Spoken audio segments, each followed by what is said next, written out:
probably do huge for opening weekend and maybe the week after, but I'm betting it's going to have a huge drop-off. I could be wrong. I'm not a psychic. I'm just telling you what I think is going to happen. Look at like what's happened with something more recent like Fantastic Beasts, which the Harry Potter movies were huge. And then Fantastic Beasts comes out, and then every time they keep bringing another one out, the box office just drops and drops and drops and drops. This last one, specifically, I think they said is the worst. Has had the worst box office draw so far. And my understanding is there's still 2 to 3 more that they're planning, or at least were planned before all this. So I'm curious to see if they're going to continue to go through with it, or just leave it unfinished. Do you think that it was a bad idea to replace Depp? Are people refusing to see it or take it seriously because of that, with the Mads Mikkelsen stepping in? Mads Mikkelsen will make a better villain. Anyways. I haven't seen it, so I can't say. The only one I ever saw was the first one. And in all honesty, I was like, Colin Farrell made the better villain anyways. They should have just stuck with him. Why he needed to shapeshift into fucking Johnny Depp, I don't know. But they had like a perfectly good villain already. And then because I wasn't super into the first one, it was like, oh, I'm not going to bother with the other shit. I really don't care. But why they had a good villain and then decided to switch it to someone else anyways, I don't know. But I think, based on how awesome he was as Hannibal, I think Mads Mikkelsen would make a great villain. But I don't give a shit enough about the movie, so I'm really not going to pay attention. So I'm just curious to see if they continue on the however many planned movies they had. Long story short, bring it back to Avatar. He's got like 5 Avatar movies. Like 4 sequels to the original. Set up, but yeah. How well do you think they're gonna do when the 5th one comes out a fucking decade from now? 25 years removed from when the first one came out. We're living in the age where what's the Fast X is coming, starring Brie Larson. So I mean, anything is possible, man. I don't know. I don't put anything past anybody anymore. All right. Maybe fucking people will still be paying for Avatar years from when we released this episode specifically, and I don't know. Interesting. I'm curious to see how well just the second one does, and then what if the second or the third one doesn't do well? Are they still going to stick with the next ones? I mean, I'm sure that Cameron's been doing the work on all of them, so it's very possible that most of these will already be done by the time we even see the second or third movie. I wish why doesn't Cameron do anything else? Is he just so sprung on these still that he just? I guess he's not a spring chicken. Like, the dude is gonna die, and I'm never gonna see another movie as fucking awesome as the Terminator again. Oh, I don't know, man. We're gonna get into Cameron in a few months here, anyways. Spoiler alert: one of his films is on our list. Let's get back to The Killer. Okay. My notes are almost done. So, Wu has success in the States. I think his best movie stateside is Face Off. I don't want to say by a mile, because I do love Broken Arrow and Hard Target a lot. I know Face Off was a big hit. Yeah, and made a lot of money. Broken Arrow was a pretty sizable hit, not as big as Face Off. And then Mission Impossible 2 comes out and is huge. But it's not a great movie. Just because it's John Woo's style doesn't necessarily make sense for the Mission Impossible franchise. No, which is funny because that one gets derided a lot. But then Mission Impossible kind of becomes more of like a famous action franchise after that. Mm-hmm. Not necessarily like, gunplay all the time. But, what started out as kind of an espionage thriller kind of turns into a big action franchise. Like high octane. Yeah. What can we do? Yeah. But yeah, I agree wholeheartedly that like his style didn't really work in the vein of a Mission Impossible film. Although that is one of my favorite scenes in the movie, is the action scene inside the lab where Tom Cruise is going full on like, you know, 2 guns. I think it's a really great scene, and especially the way it's scored and edited.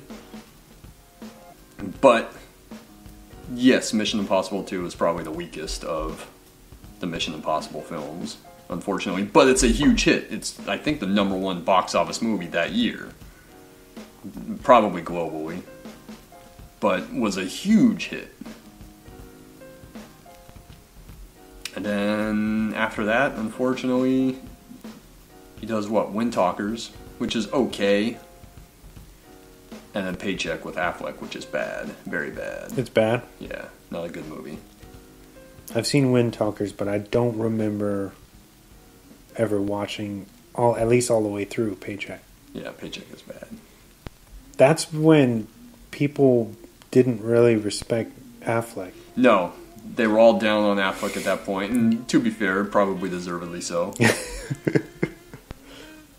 He really reinvented himself with Hollywoodland, and then taking that turn into directing with Gone Baby Gone. And then the town. Yeah. After. Yeah, and then he started to get that respect back. If you haven't seen it, check out Hollywoodland. It's great, and he's awesome in it.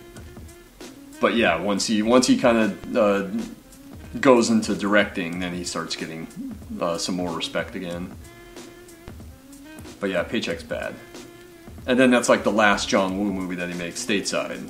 He goes back to China and Hong Kong and makes movies out there. I haven't seen any of those movies since. I hear that this 2-part movie he made called Red Cliff is very good though. So I would like to check that out. I'll have to see if that's available on anything. But around 2016, 2017, he was making a movie called Manhunt, and then he said that he would probably go back to the States to make another action movie in the States. And that he wanted to make an American version of The Killer. Apparently they got as far as it got set up at Universal. Had a screenplay written by Campbell again, who we talked about, wrote the previous iteration of that, the one with John Lee at director, and then they brought in Brian Helgeland to rewrite the script. He very famous at adapting a lot of pretty great books: L.A. Confidential, Mystic River, Man on Fire. He wrote all of those. He does some rewrites on the script. They cast Lupita Nyong'o as the Chow Yun-Fat role. Mm-hmm. I'm super stoked on that idea. And they claimed that the filming was going to start in January of 2019. Unfortunately, none of that ever came to be. I think Nyong'o leaves the project late 2019, early 2020. And then at this point, nothing. Nothing on an American remake. Probably for the best. Watch the original. It's just fucking good.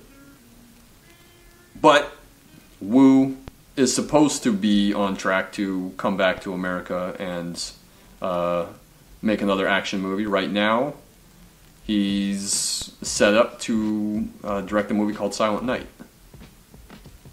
with Joel Kinnaman and Kid Cudi. It's about a grieving father taking his revenge against a gang on Christmas Eve. Kind of like, it sounds almost like a Death Wish thing. And supposedly the gimmick of the film is it's going to be all dialogue free. Really? That's what I've read. That's why it's called Silent Night. Okay. We'll see, but right now there's no release date. I don't think it's even shot, or they haven't even begun production on it. I think it just has a script and a couple of people in place. So I'd be the first in line to see him return and make a movie stateside. I would love that. It's insane how long it's been that he hasn't done anything. Yeah, I mean, Paycheck is 2003. That's almost 20 years ago. And I don't know if he just got so burned by Paycheck that he decided to go back. Or if that was just, if he was not really feeling the States anyways and decided to go back. I'm curious as to know why he left what was, for the most part, successful career here. Because his movies made money. I don't know what the loss was on Wind Talkers or Paycheck. I don't know if they ended up losing money. I know the Paycheck was just like critically reviled. It's just like Geely. Yeah. Yeah, nobody liked Paycheck. But Wind Talkers, I don't think fared that bad. It was. It got held in the wake of 9/11, which I'm not exactly sure why. Because it was supposed to come out that fall and it got bumped to the following summer. It's an okay movie. It's not terrible. But after I saw it, I just rewatched it again last year, maybe 2 years ago, and was just like, whatever. I have no desire to go back and watch it. Any last thoughts? On The Killer? I don't know if we already said this during the episode or not, but you can watch The Killer for free on YouTube right now. If you don't have the means to check it out. It's not streaming anywhere, not even to buy it. Like, you can't even pay to rent it anywhere. At least not that I found. But yeah, YouTube has some kind of rip of the entire movie. Not great quality, but it is, it is a Hong Kong film, so I'm sure. Well, even when I was rewatching Full Contact last night, because I did the double feature with The Killer and Full Contact, even at DVD, the transfer isn't great. Not great? No. But still a lot of fun. Yeah, no. Just set that aside. But anyway, if you're listening to this and you got through this entire episode and somehow you haven't watched the movie or you're looking for a way to watch it, it's on YouTube. Check it out. Very, very fun stuff. Thanks for picking this, because we don't do enough movies like this. Well, this, I don't think you had ever covered one of his movies. I know you just did Face Off. Yeah, we just did what I told you about, yeah. But yeah, I was like really excited to talk about it. This is one of my favorite movies. I was like really into, still am, but at the time when I was in high school, when these movies started to get really popular here, was really into them and loved watching The Killer and Hard Boiled and A Better Tomorrow and City on Fire and all that, like all those movies. So I was really excited to talk about this. Great action movie. And loved John Woo and loved those Hong Kong flicks. So really, really excited that you were down to let me talk about the Killer on the show. Of course. Are you? I know you're a fan of Wu-Tang, obviously, but have you heard the Raekwon's built for Cuban Links? Yes. Because there's like tons of samples just from this movie. Very influential on hip-hop. And the good thing about that was Wu was so honored that they had sampled it, that they were such huge fans, he never charged them for the royalties. Yes. To use the clips. Insane. But yeah. Ask me what's next. What are we going to do for it'll be the end of May? We're going to go into another action movie. Okay. I hate to double up 2 in a row, but we're going to do an early action movie from a cult director. I believe his second movie. Probably the one that everyone would consider his first movie, because I think his actual first movie is like real culty and very little seen. But we're going to do an influential cult director. An early film from him, an action film with a fucking killer soundtrack.